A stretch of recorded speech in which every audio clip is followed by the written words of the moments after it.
दोस्तों आज के वीडियो में हम आपको बताने वाले हैं कि आप बिजली की चोरी किए बिना अपने बिल को कैसे कम कर सकते हैं।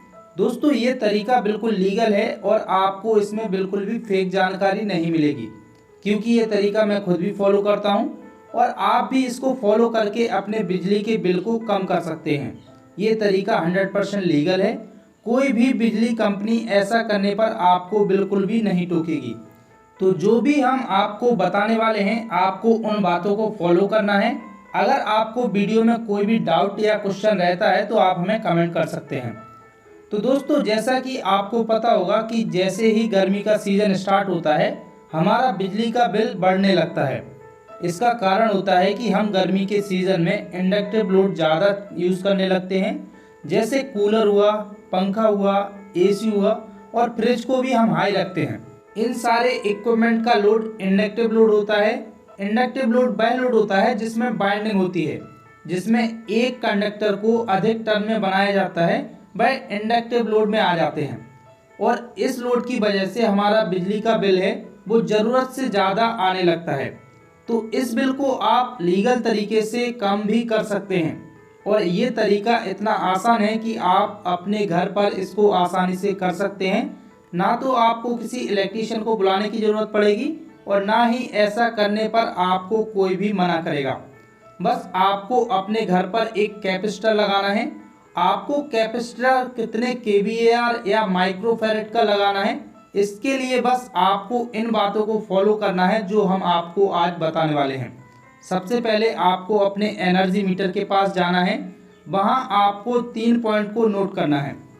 सबसे पहला है लोड, और चेक करने से पहले आपको अपने घर के सारे इक्विपमेंट चला देना है जो भी आप चलाते हैं। उसके बाद आपको अपने एनर्जी मीटर पर चेक करना है और आपको वह वैल्यू लेनी है जिसके आगे KW लिखा हो।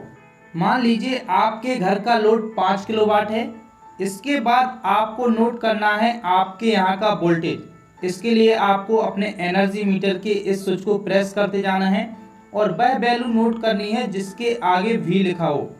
मान लीजिए हमें जो वैल्यू मिली है वो है 220 वोल्ट। इसके बाद आपको एक और वैल्यू लेना है जो सबसे ज़्यादा इम्पोर्टेंट है, वो है पावर फैक्टर।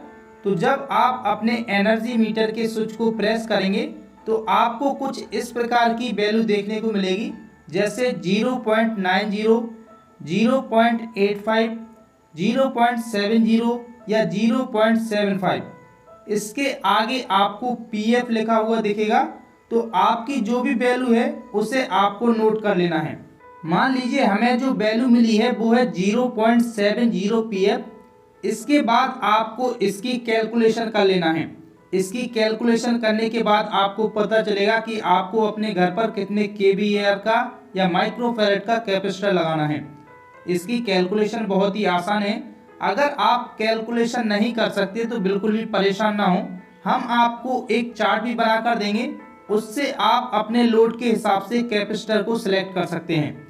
लेकिन इससे पहले आपको समझना जरूरी होगा कि कैलकुलेशन कैसे करना है। तो जो भी वैल्यू आपने नोट की है उसे आपको साइड में लिख लेना है। जैसे आपके घर का लोड 5 किलोवाट है, power factor cos theta equal to 0.70 है और वोल्टेज 220 वोल्ट है। तो हमारे घर का पावर फैक्टर यानी cos थीटा की वैल्यू 0.70 है, जो कि नुकसानदायक है। इसको हमें मेंटेन करना है। इसको हमें cos थीटा 0.70 से cos थीटा 0.99 तक मेंटेन करना है, जो सबसे अच्छा पावर फैक्टर होता है। सबसे अच्छा तो यूनिटी होता है, पर यूनिटी पावर फैक्टर करना मुश्किल है।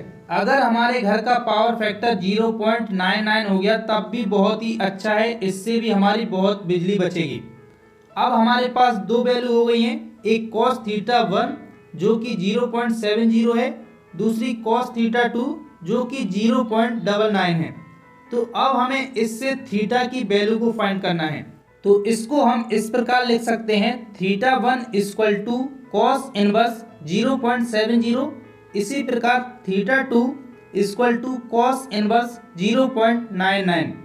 अब आपको इसकी वैल्यू निकाल लेनी है। इसके लिए आप साइंटिफिक कैलकुलेटर का इस्तेमाल कर सकते हैं। इससे आप आसानी से इसकी वैल्यू को निकाल सकते हैं। आपको ये प्ले स्टोर पे आसानी से मिल जाएगा, आप वहाँ से अपने मोबाइल में इंस्टॉल कर सकते हैं। तो सबसे पहले आपको शिफ्ट प्रेस करना है, उसके बाद कॉस पर प्रेस करेंगे तो वहाँ पर कॉस इनवर्स आ जाएगा। इसके बाद टाइप कर देना है 0.70। तो यहाँ पर आपकी θ1 की वैल्यू निकल के आ जाएगी जो है 45.57।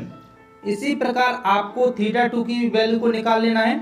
सबसे पहले आपको शिफ्ट प्रेस करना है, उसके बाद कॉस, उसके बाद आपको जो वैल्यू है 0.99 वो प्रेस करेंगे तो आपकी θ2 की वैल्यू निकल के आ जाएगी जो है 8.10। अब आपको कैपेसिटर की kVAR वैल्यू निकालना है। इसके लिए आपको एक फॉर्मूला पुट करना होगा, kVAR = P × tan θ1 - tan θ2। यहाँ पर P पावर है जिसको हमने 5 किलोवाट निकाला है, यहाँ पर वो पुट करना होगा। तो अब आपको इसमें सारी वैल्यू को पुट कर देना है। तो देखिए जैसे P है उसकी जगह हमने 5 किलोवाट था तो यहाँ पर 5 लिख लिया है। अब आपको tan θ जो 1 है तो θ1 की वैल्यू आपने पहले निकाल ली है जो है 45.57, वो आपको यहाँ पर पुट कर देनी है। तो हो जाएगा tan 45.57 माइनस tan θ2 की वैल्यू आपको निकालनी है जो निकाली थी आपने 8.10, तो यहाँ पर पुट कर देंगे तो tan 8.10 आपकी ये वैल्यू हो गई।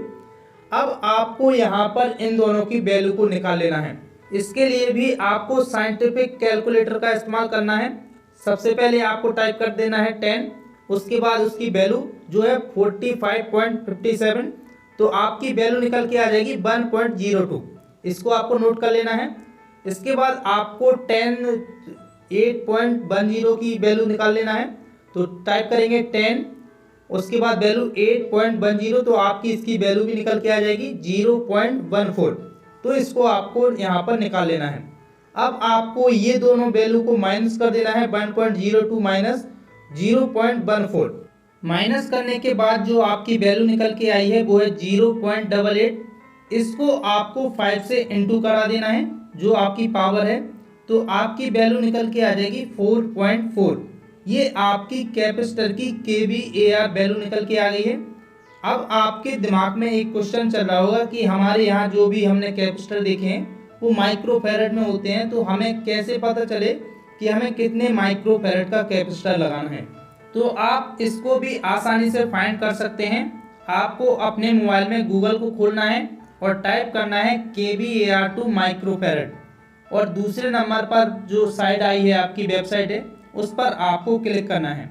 यहाँ पर आपको kVAR वैल्यू डालना है जो थी 4.4, नीचे फ्रिक्वेंसी डालना है जो कि इंडिया में 50 हर्ट्ज होती है, और इसके नीचे आपको वोल्टेज डालना है जो आपने वोल्टेज निकाला था, नोट किया था, जो 220 वोल्ट था, और कर देना है आपको कैलकुलेट। तो आपकी जो वैल्यू निकल के आ जाएगी वो है 289.52 माइक्रोफैरड। तो यहाँ पर ये आपकी कैपेसिटर की माइक्रोफैरड में वैल्यू निकल के आ गई है। अब आपको इसके पास में जो भी कैपेसिटर मिलता है इसकी वैल्यू के नज़दीक, वो आपको ले लेना है और अपने घर पर लगा लेना है। इससे आपका जो पावर फैक्टर है वो मेंटेन हो जाएगा और आपका जो इलेक्ट्रिसिटी बिल है वो कम आएगा। अब हम आपको एक चार्ट बना के दिखाने वाले हैं। तो जो भी कैलकुलेशन नहीं करना चाहते हैं तो इस चार्ट से वो अपने लोड और पावर फैक्टर को मैच करके अपने घर के लिए सही साइज का कैपेसिटर चुन सकते हैं। तो देखिए दोस्तों, यहाँ पर वो चार्ट है और इस चार्ट के हिसाब से आपको अपने घर का लोड और पावर फैक्टर को सिलेक्ट करना है।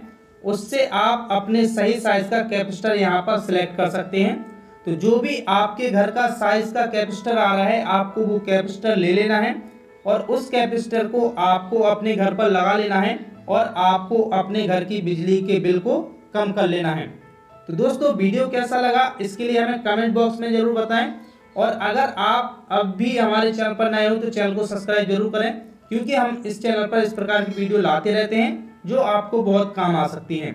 तो चलिए दोस्तों, आज के लिए इतना ही। मिलते हैं आपसे इसी प्रकार की किसी और वीडियो में।